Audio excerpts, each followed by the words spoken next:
Hello everyone and welcome to a very, very special video. Something brand new. What is it? It's Project Goddamn Zomboid, that's what it is. I have wanted to do a video on Project Zomboid for so long.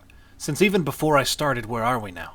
Well, the day is finally here. For those of you who aren't familiar with the game, Project Zomboid is one of the most unique survival game experiences available on PC ever.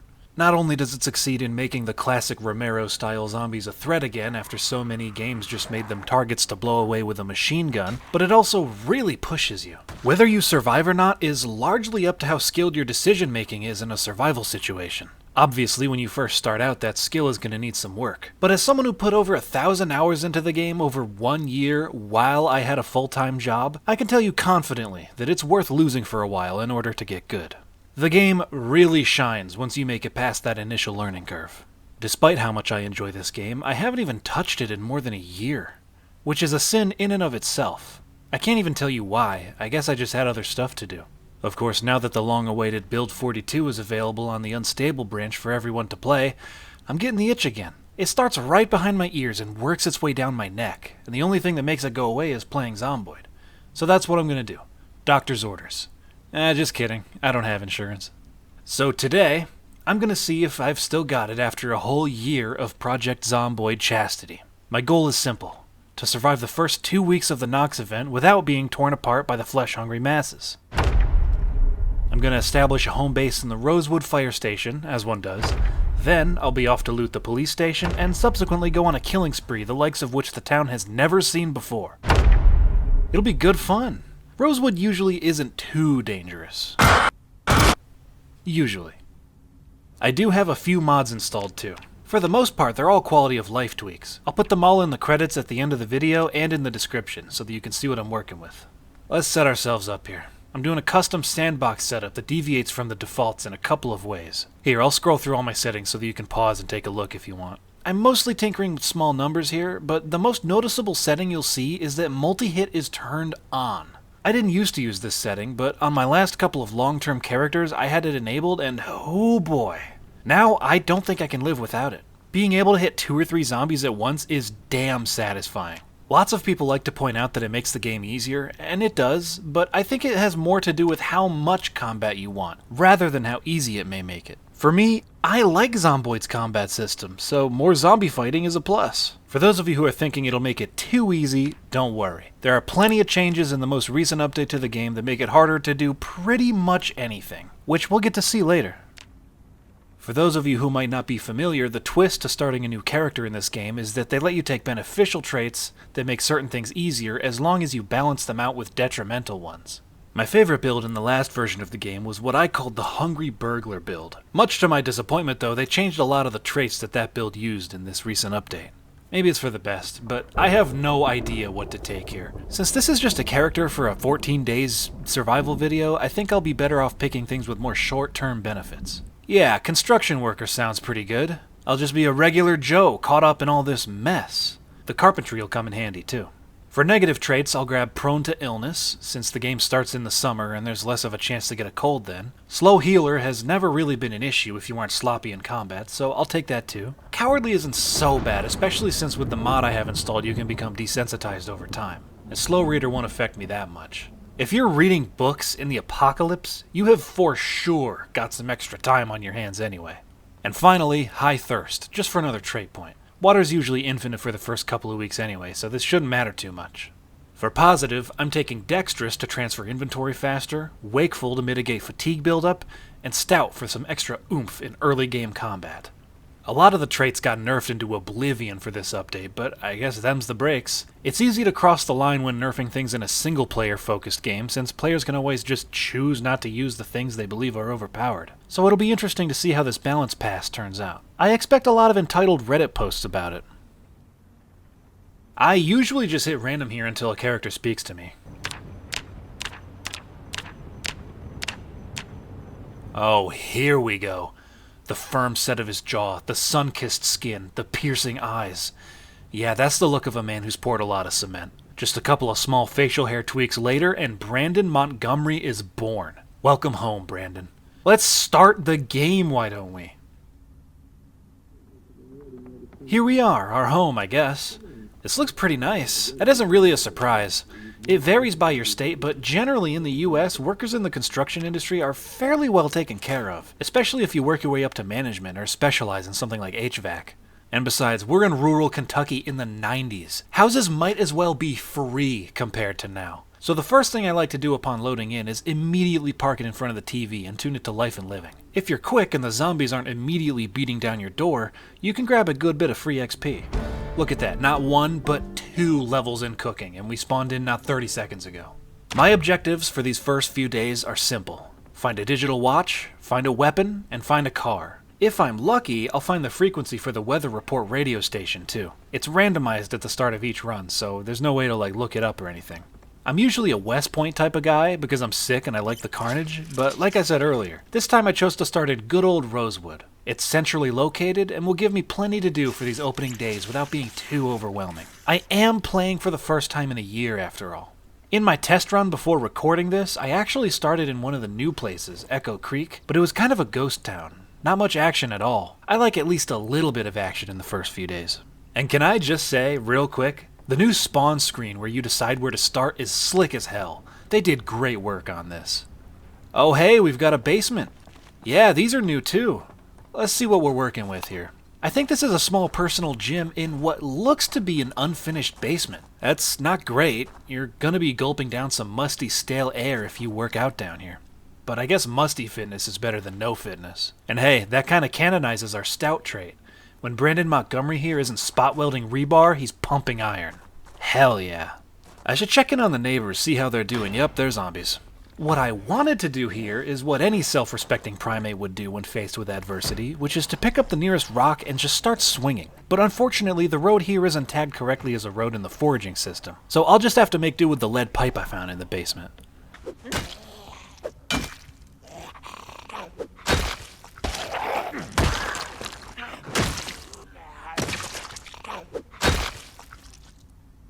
Wow, this first house I looted had elbow pads and knee pads and a metal baseball bat. Freaking score! I bet the other neighbors got some pretty good stuff too. I'll admit, I am super jealous of their basement. It looks very 70s with all the woodwork. I'd move in here, but I kind of already made a mess upstairs, and I don't really feel like dealing with that right now.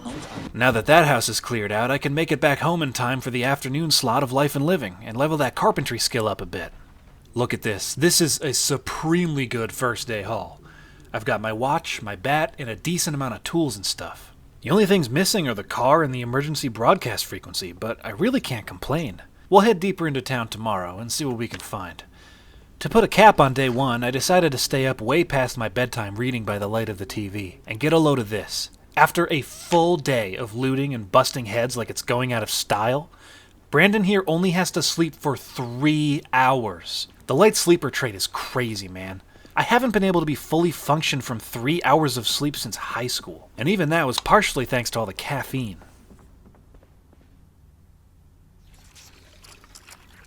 Going into day 2, I'm really hoping to find a car. I already have a gas can, but one of the changes in this update is that you need both the gas can and a rubber hose to siphon gas, so I'll need one of those eventually. A backpack would be really nice too. I think my best bet is going to be to check out the school down the street, since there's almost certainly book bags in there, and I can check the parking lot for cars. Obviously, all of this is at the mercy of how thick the zombies are further into town. Wait. Oh shit! The water supply got cut off day 1? Oh, that is super unlucky, especially since I took high thirst as one of my traits. There goes that infinite water supply I was banking on. Wow, shit. I did not expect to be taking an L of such magnitude so early on. That's karma getting its licks in after I scored such good loot on the first day. Well, whatever. Karma and I have never been on great terms. Alright, the school looks pretty clear. Just a few zombies to take care of. No problem for a seasoned player like myself.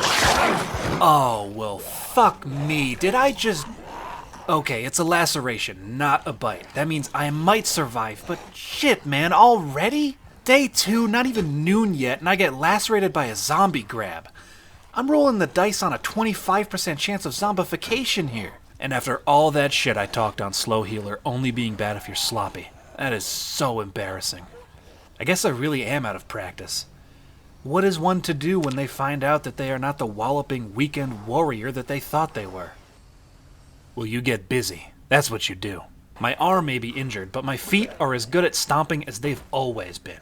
And look at this. The fella that just attacked me had a backpack on him. And so the ever-restless needle moves once again from it's so over to we're so back.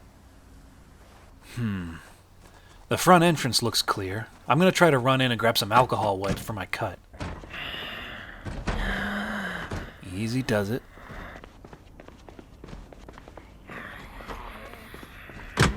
What have we got? Damn, seriously? Not a single disinfectant, but there's a scalpel in the elementary school nurse's office? Hello, nurse. Little Joshua here has a light cough. Could you help him? Okay, got it. Pass that scalpel. Jesus. Well, taking care of this arm wound just went up to priority number 1. Getting an injury this early on can be devastating with slow healer. I guess I should search the surrounding houses, see if I can't scrounge up some meds. Oh, and I checked the cars in the parking lot. None of them are drivable, but one did have the emergency broadcast frequency. It's 96.2. I'll take it.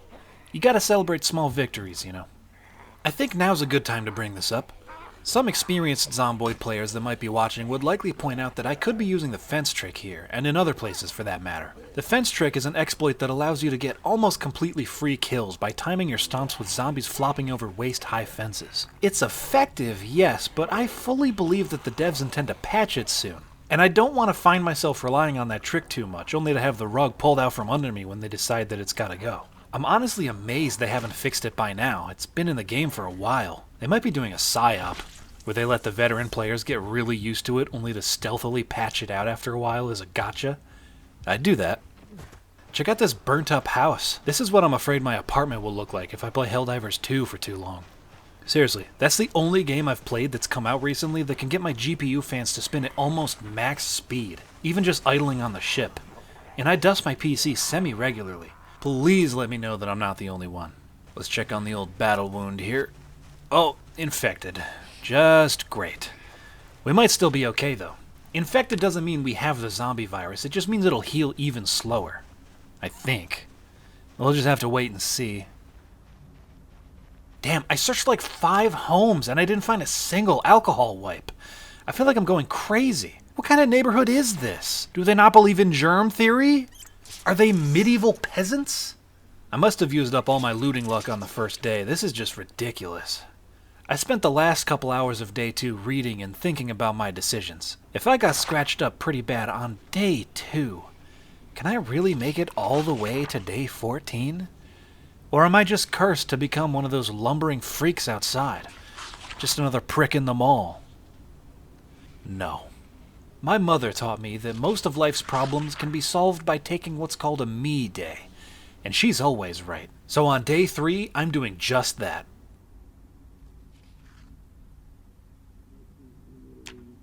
I was in too much pain to sleep last night on account of the loose flap of skin hanging from my forearm, so I stayed up until early afternoon and took a fat late-day nap. The good news is I'm not showing any symptoms of the Nox virus, so I think I'm going to be okay. Still, getting grabbed like that so early in the game was sobering.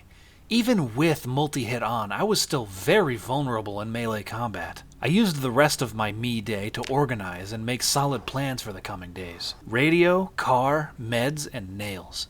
Those were the 4 things that could really pull me together. Once those are done, I can head towards the fire station and set up a more permanent base, and start thinking about looting the police station for guns and ammo. But like my old pal Farkas used to say, eyes on the prey, not the horizon.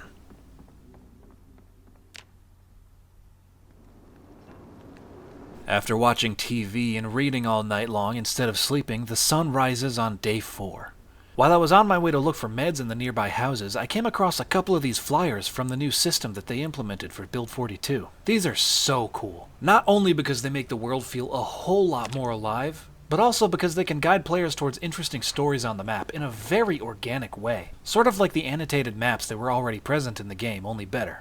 They're actually so well done that a brand new player stumbling across these for the first time might not even realize that the flyers point them towards actual things in the game world that they can go and find. They just feel that natural. There's a car wreck here. Oh, I bet you were one of the drivers. Yeah, no dice. Sometimes you can find medicine in the glove compartments, but not this time. And hey, quick shout to all my fellow survivors out there. You can now find items in the individual seats of cars, whereas before they were always empty, so make sure you check them. Yeah, today is turning out to be a little sleepy. I mean, I'm glad since I can't fight very well with this arm of mine, but it doesn't make for super interesting footage. Of all the things I set out to find today, the only things I actually got were a radio and the possibility of a car. I found the keys for this step van near my house, but it doesn't have any gas. So if I can just get a hose, I might be set here. I did find a good amount of food though, so I guess that's my silver lining. Part of me wants to head down to Rosewood Medical in the square, but I know I wouldn't be able to handle all the zombies down there with my injury. As for the radio, this is a little embarrassing, but I remembered that I walked right past one in the next door neighbor's basement bar, and that's on me. Now I can use the dulcet tones of the radio's white noise to lull myself to sleep through the pain of my wound. Luckily, when I woke up on day 5, my arm was feeling heaps better. Probably all that salmon I've been eating, all that omega-3 and stuff. So now that I can actually swing my pipe around, I think I'll head down to the infamous Rosewood fire station, assuming I can even get inside. I don't know.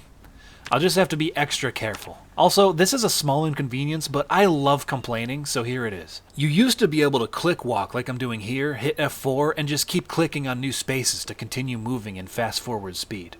Well, you can still do it, but now you have to press F4 every time you click instead of just once. I have a feeling this change wasn't intentional though, so I'm holding out hope that they fix it later. Okay. There's a lot of zombies, but if I'm careful and prudent with how many I pull at a time, I could pull this off. I've got some food, some water, and plenty of daylight left. So let's get smashy.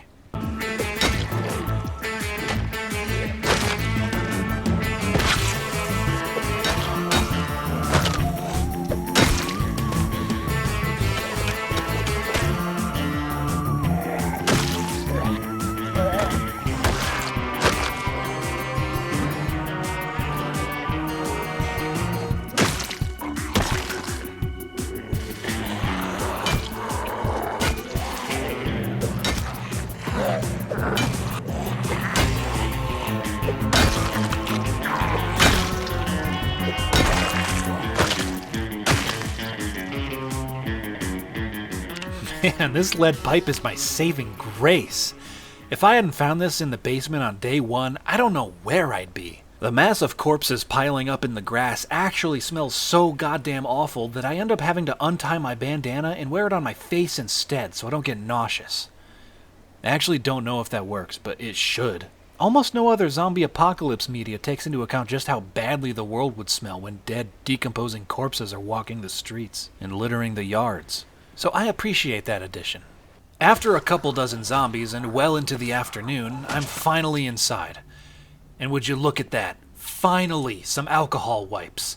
The firefighters were hoarding them all, the hogs. There's a couple of other useful things in here too, like axes, a crowbar, some protective gear, and rope. You always want to have rope. You never know when you'll need it.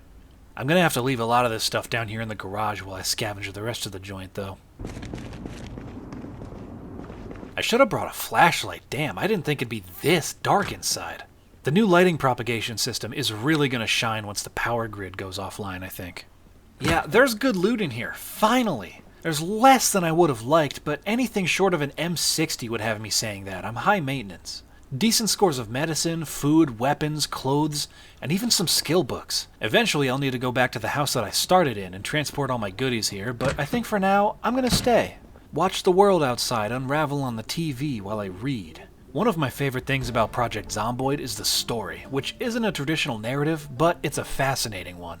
From radio broadcasts, TV news segments, and meta events, you really get the sensation that this virus is getting out of hand. You have misinformation, the government telling everyone that it's contained, riots in the street all around the country. It all feels extremely visceral and real in a way that it's rarely achieved. The only other piece of media that I think captures this shit the world might be ending and all we can do is watch it on TV feeling is the DVD special features from the Dawn of the Dead remake. We interrupt our regularly scheduled programming for a Channel 3 special report. I wasn't a huge fan of the movie itself. I mean, it's no Day of the Dead or anything. But these special features pack an absolute wallop. It's got all these news segments and interviews on a timeline. They all swirl together to paint a stellarly grim and immersive pandemic story. Yeah, we sure got a lot of them today. But you know what the bad part of all this is? I know some of these people. I know some of these people that we're putting down. I like watching the Anchorman get more and more disheveled and nervous as the situation just gets worse. It's even got a map that shows the spread of the infection throughout the US that just gets redder and redder as the segments go on. When we were kids, I once played these special features on the living room TV without telling my little brother that they were all fake. You can probably guess how that went. Dad was not happy with me after that. It just goes to show you how grounded and realistic you can make a zombie apocalypse scenario if you broaden your focus and lean into the news media side of things. Anyway, I think day 5 was an absolute win. I even found the keys to a car in the parking lot, which I'll check in the morning. It's fairly well known throughout the Zomboid community that the Rosewood Fire Station is one of the best early to mid-game bases you can find. It has a perimeter fence around 3/4 of it, a big garage for vehicles and crafting, a second floor which makes you feel safer, a full kitchen, and plenty of space to expand. It would be crazy not to take advantage of it. Not to mention it's right across the street from the police station and close to the shopping plaza too. I would never stay in Rosewood for an entire playthrough, since it would get pretty boring, but for just a 14 days character? Hell yeah, I'm basing up in the fire station. I would be stupid not to. Tonight, I'll sleep soundly, along with thousands of other Zomboid players who put their faith in the perimeter fence of the Rosewood Fire Station. Early in the morning on day 6, I woke up to a light rain shower outside, which is delightful. I think this game has some of the best rain I've ever seen in a game. Maybe it'll wash away some of the stink on the lawn, too. Ugh, I just realized I killed like 3 or 4 of them downstairs. I'll have to take care of that if I'm gonna live here. There's a clattering over at the front doors, so after having some bacon slices and potato chips for breakfast, I went out to deal with that. Okay, let's check out this truck.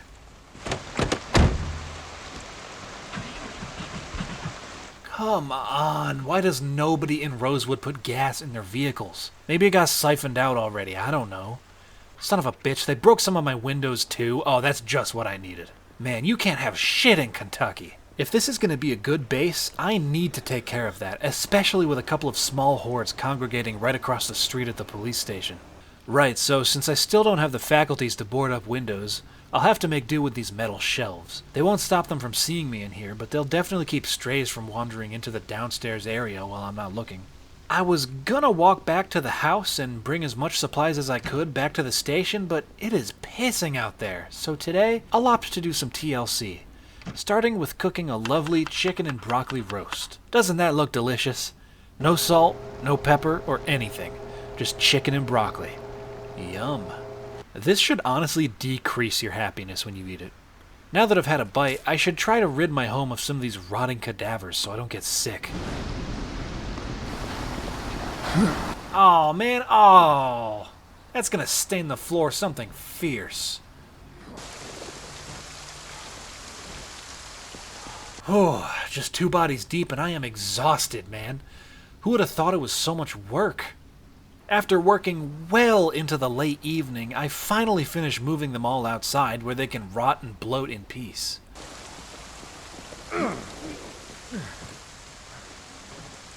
There. Now if I can just find some Febreze and some Tide pens, I'll be set.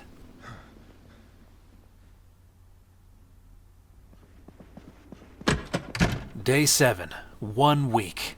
The halfway mark. Mr. Montgomery has grown a nice bushy beard, and it only makes him look more badass. Aside from that minor mishap at the school on day 2, I feel like this isn't going too badly. I mean, sure, looting is a lot less reliable with this new update, but this is a good challenge. It's a little bit like playing for the first time again. I really do feel like the jaws of the world are bearing down on me. And it's my personal belief that success through adversity begins with having a good, trusty home to come back to. You want a healthy personal space all to yourself. While the station here has good defenses compared to a regular house, it's got a long way to go still. To the north of us, there's a nice upper middle class neighborhood. My plan for today is to head up there and search the many garages and closets for nails to secure the windows. Maybe I'll even find a rubber hose with which I could siphon gas. It's definitely crawling with zombies, so I'm doing my best here to approach as cautiously as I can. Okay, some of them have seen me, but that's fine. I've got my trusty lead pipe with me. Come and get some, you freaks. Montgomery's nice this time of year.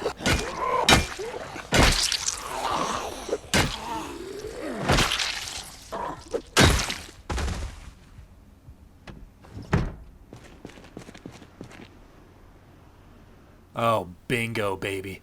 Rubber hose in the second garage I searched. Hell yeah. Now I can fuel up that truck in the parking lot and move all my goodies from my old house to the new one.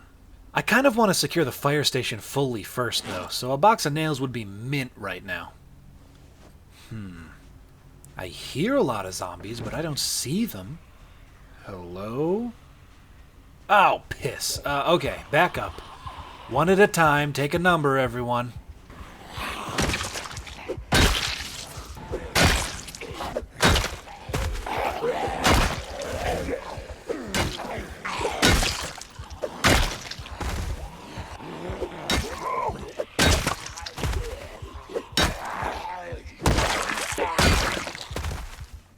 That was clean. Oh, and what do we have here, a generator? I mean, that's kind of nice, but can I trade it in for a few boxes of nails instead? And then, suddenly, just one house later, as if taunting me, I find exactly one measly goddamn nail. Come on. I always look for silver linings with things, but what am I supposed to say here? At least I can hang a picture? No! I don't need to hang pictures. I need to not get eaten in my sleep by the bloodthirsty freaks outside. And I need nails, plural, to achieve that.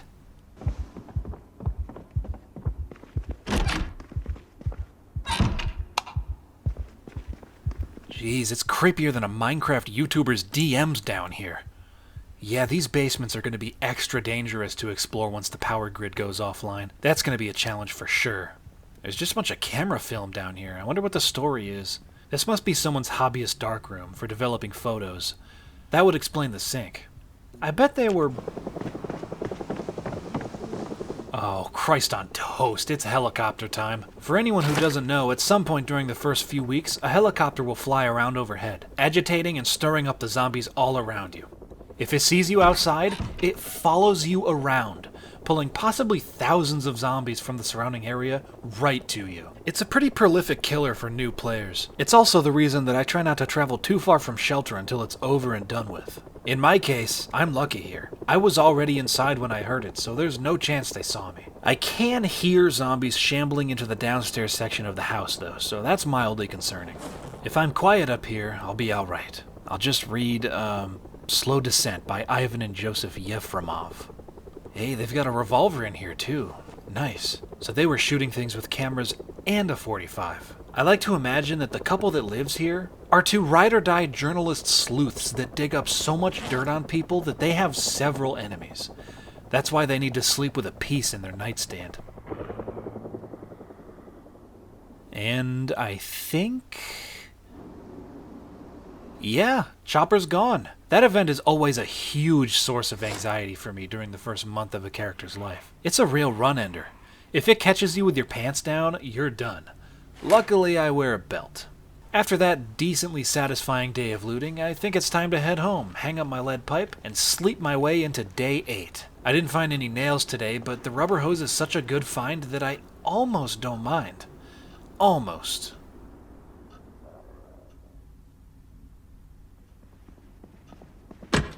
I can hear zombies milling around outside this morning, but that won't put a damper on my mood. I found a rubber hose yesterday. Time to grab breakfast. Are you kidding me? I can't put my cooked sausage on a hot dog bun? What is this, 1984? Come on, another window. I really need to find some nails. This is becoming a daily occurrence. Oh, hello, officer. She's probably got some good stuff on her. Are you shitting me? You have an open window right here and you're content to smash the one right next to it? God, it's like they're doing it on purpose at this point. All right, time to mow the lawn.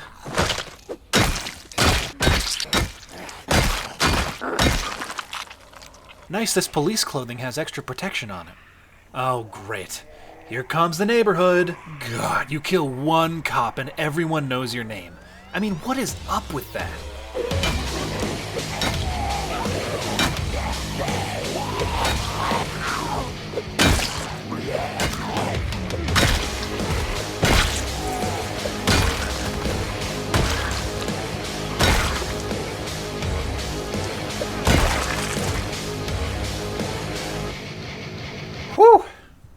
That works, I guess. Yeah, that could have been really bad if that horde had gotten into my base while I was sleeping. I need nails. I would honestly trade the rubber hose for some at this point. This is out of control. I'm going to clean up here and head back into the suburbs to look for some. If I don't find any today, I'll just make a makeshift barrier out of furniture or something, I guess.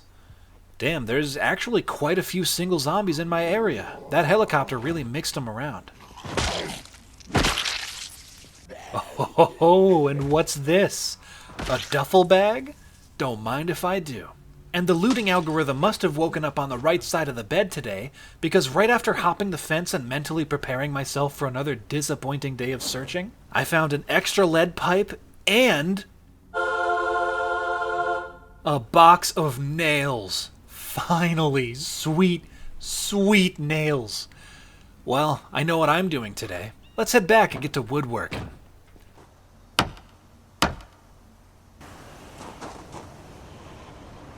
Oh, god damn it. Yeah, I sort of forgot that hammering stuff might be sort of loud. That might be on me. Alright, fine. My lead pipe is on its last legs anyway. Let's give it the finale it deserves.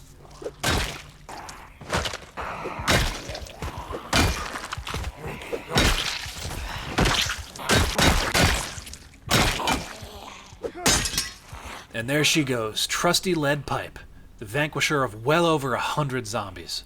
I feel like I should give it a funeral.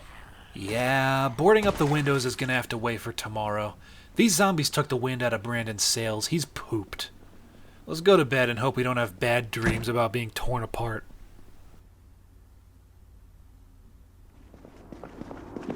Okay, day 9. Now it's time for woodworking. For real this time.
There, all done.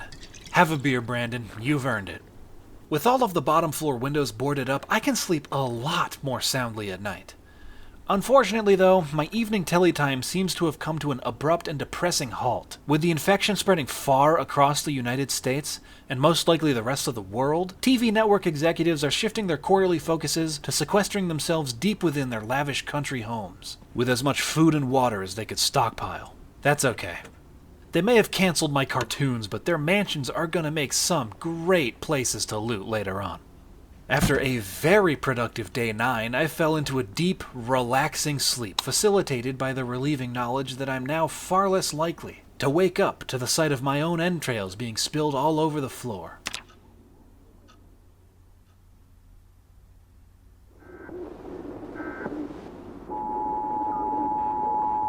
The weather forecast calls for rain this afternoon, so I'm going to try to move fast on my goals today. I need to take my rubber hose and gas can around town and siphon some fuel. I think I remember there being some gas in one of the cars at the school parking lot, so that's where I'm heading.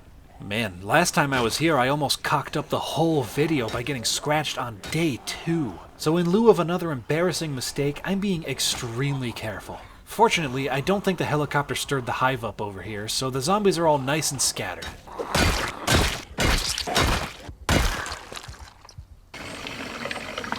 Finally, some gas. Oh, that is so gas. Don't put that in. That's awful. Don't put that in. Drink up, my sweet. Yes. Perfect. All right. I haven't driven a vehicle in this game in a while, so let me see if my muscle memory is still there. Oh yeah, I still got it. It can be a little bit tricky to drive cars around in Zomboid because of all the perspective shifts. A good tip is to just think of it like a remote control car that you're steering around.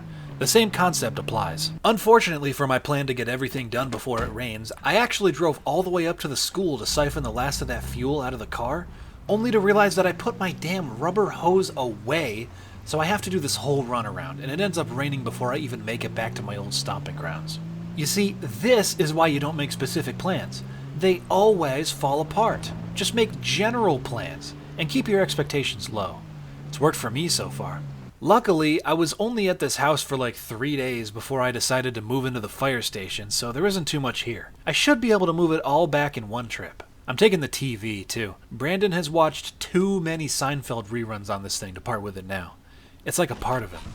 Now that I've hauled all my old stuff back, I can spend the rest of the rainy evening sorting and putting things in their proper places. There's something meditative about it. But I realize that it's kind of like singing along to the radio in that the only person enjoying it is the person doing it. Sorting inventory items has always been something of a guilty pleasure of mine.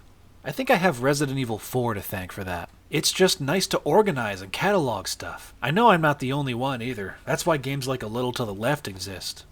So with my first major goal of 3 achieved, the other 2 should fall into place pretty easily. I still have to raid the police station for weapons and finish off the video by going on an all-out killing spree. I won't lie, I'm kinda nervous for that part. That scratch on day 2 really shook my confidence. Will I sign off the video standing atop a pile of zombified corpses, tired but victorious? Or will I make one tiny mistake on day 14 and have to say goodbye to Brandon Montgomery here? I've grown strangely attached to him. I don't want to see him get torn to ribbons. Only time will tell.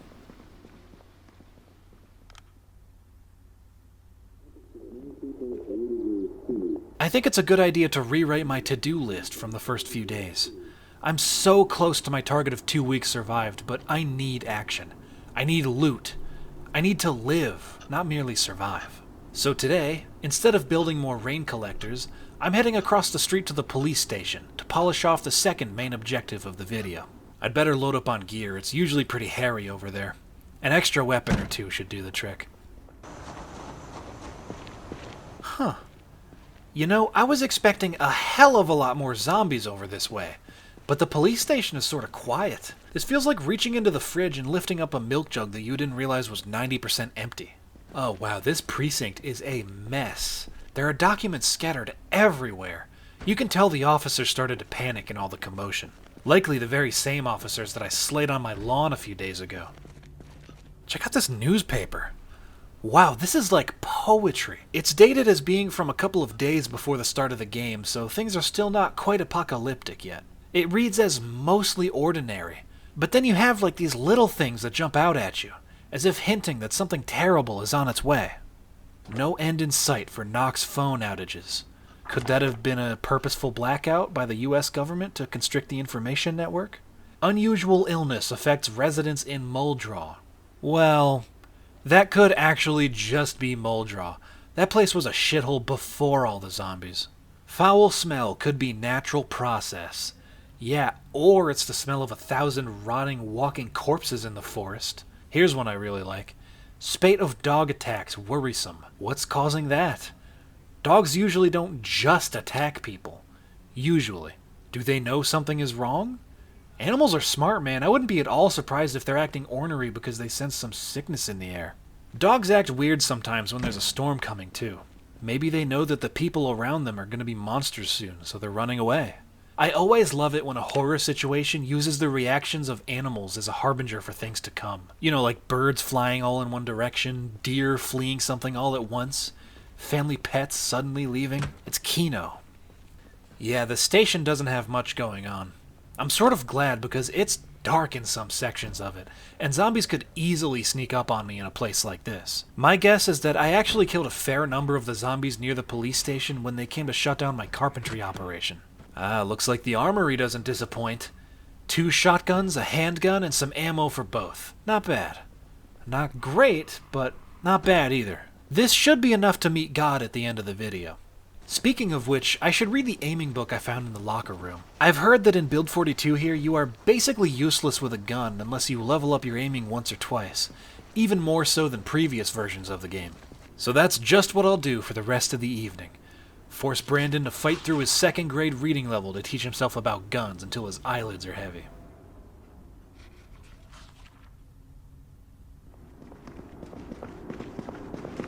On the morning of day 12, I awoke feeling fresh as a cucumber. There was leftover beef stew calling out to me from last night, and I had my goal for the day. Go down to the town center and get the lay of the land. If it's not too thick down there, I might break into the bookstore and steal their stock of fancy chocolates and fairy smut books. But that would just be a bonus. Jeez, the corpse stench outside is bad, man. If these don't decompose soon, I'm gonna have to bury them so I don't get sick just walking around outside. Man, it is actually kinda packed over on this street. The entertainment-oriented part of my brain is telling me to gun it to the bookstore and just deal with all the zombies that follow me, but the more logical I want to live part keeps me from doing that just yet. Yeah, this is going to be a lot to handle, so I might as well thin the herd a little.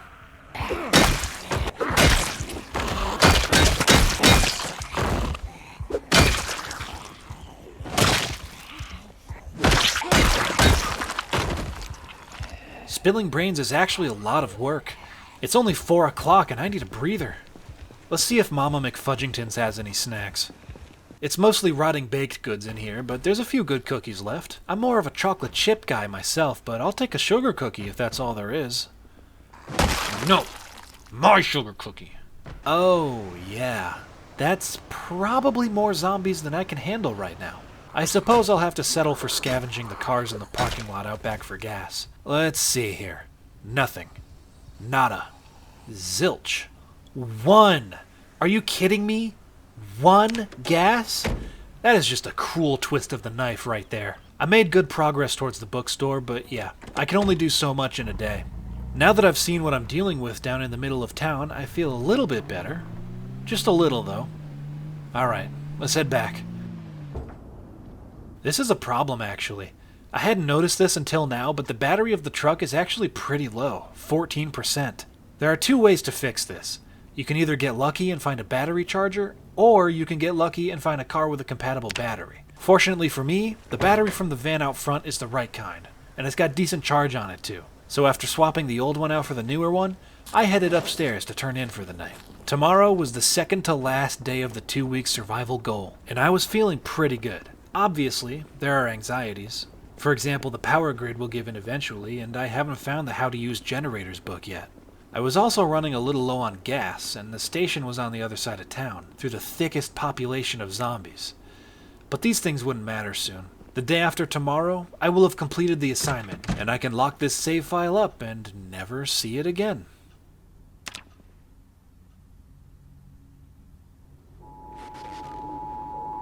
I'm spending all of day 13 checking my gear and making sure everything is in tip-top shape for tomorrow's finale. In the last 2 weeks, I've managed to scrounge up 2 Remington 870 shotguns with 53 12-gauge shells and 2 M9 pistols with 258 9mm rounds. This isn't even close to enough for completely clearing out downtown, but I can definitely make a dent in the population with this ammo. I'm kinda getting excited. I've seen footage of the new aiming system, and it looks heaps more responsive than it was in previous versions of the game. I should make sure I have provisions, too. A long fight is sure to be taxing on Brandon's energy levels, so plenty of food and drink is going into the truck bed. I feel like a soccer mom packing snacks for her kids or something. Only I can stop taking care of Brandon any time I want by shutting off the game. And I don't have to pretend to get along with the other moms at the function. My last few hours of peace are being spent reading up on reloading techniques, which seems sad to me. Let's be real here. The joy has been sucked out of Brandon's life. No more late-night cartoons, no more Friday night drinks with his construction site pals, and no more fried food. The undead have taken everything from him. But that's okay. Tomorrow, it won't matter. Tomorrow, their guts will spill on the sidewalk, and their brains will decorate the walls of downtown Rosewood. Tomorrow could very well be Brandon's last day on Earth as a living, breathing, thinking human. So let's make it one for the history books, eh?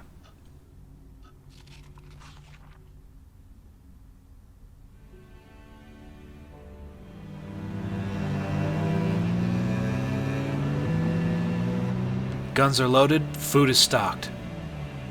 The sun is rising. My mind is clear.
Wow, that was...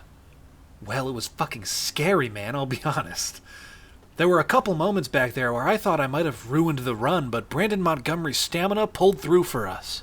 Also, I have to say, the slightly uncomfortable moodle popping up as I'm surrounded literally on all sides by zombies is hilarious. Here we are, back at the fire station. Rosewood will never be the same. I pulled quite possibly every zombie in a mile-wide radius straight into town. And I'm pretty sure there are actually more zombies here than there was before I started my rampage. I made things way more dangerous. But I had fun doing it. Here, let's have a couple of beers to celebrate. 14 days in Project Zomboid Build 42 survived. 2 whole weeks. After being absent from the game for an entire year, it wasn't easy, I have to be honest. There are constant ups and downs if you're just trying to get by. I had the good loot right away, then the scratch at the school, the fire station, the helicopter, the quest to board up all the windows, and finally, the massacre I just performed downtown. What a roller coaster. Brandon here may have begun as a mere everyday Joe, but his brawn and my brains have allowed him to keep on living, even as the entire world falls apart around him. Wherever his adventure takes him next, whatever challenges lie ahead, it's clear that Brandon is going to take them in stride and turn his obstacles into rungs on the ladder to success. Or he'll open a bathroom door in Louisville and get instantly torn apart by the 50 zombies that were crammed in there. This video has been so much damn fun. I'm not going to pretend that 14 days is like a huge achievement or anything. As a matter of fact, that's about a year shy of my longest living character, but either way, playing one of my favorite games ever for a video has been extremely fulfilling. Project Zomboid is just different, man. It's uncompromising in the most bold-faced, like, fuck you kind of way, you know? So when you survive another day, and then another, it's like you're being driven by spite or something, and it feels great. You start to think, oh, I might have the hang of this, and then something bad happens and knocks you down a peg. There's never been a game that captures the futility of surviving the zombie apocalypse so well, while still being an incredibly entertaining game. So since this is Build 42, I feel inclined to give feedback. That is sort of the point of these incremental unstable builds, for the devs to learn what works and what doesn't. It's a give and take kind of relationship, and I would feel guilty if I just played and enjoyed the changes without adding in my 2 cents. So here it goes. Build 42 is an extremely wide-ranging update that features upgrades to pre-existing systems and the addition of a couple of totally new ones. So naturally, I didn't get around to trying everything in this video. I think one of my favorite additions, though, is the new readables system. All the flyers, newspapers, and invitations do a shit ton to bring the world to life. I'm sure there's way more to find, but the ones I found on my own were fan-frigging-tastic. I said this earlier in the video, but it bears repeating. The fact that the flyers can also point players towards areas on the map that will have events going on is ingenious. A lot of the time, exploring in Zomboid feels a little bit aimless, especially with such a big world and with interesting points so far apart on the map. This helps big time. I hope they take this system and use it to bring some of the pre-existing items up a few notches. Like maybe they can make the crosswords you can find in the world be actually doable crossword puzzles generated by some algorithm. The UI for building and crafting is quite obviously underbaked because they crunched to get this out before they left the offices for the holidays. So there's not really much I can say here that would be constructive. Critiquing this is sort of like going into the kitchen when your mom is cooking, tasting the boiling water, and saying that the pasta sucks. The Indie Stone is not stupid. They know this needs work. I think they need to work on having a unified but categorical crafting menu, like a wheel that's got options for cooking, carpentry, building, electronics. And then maybe each of those systems can have their own stylized menus or something. Another change I think is great is the aiming system.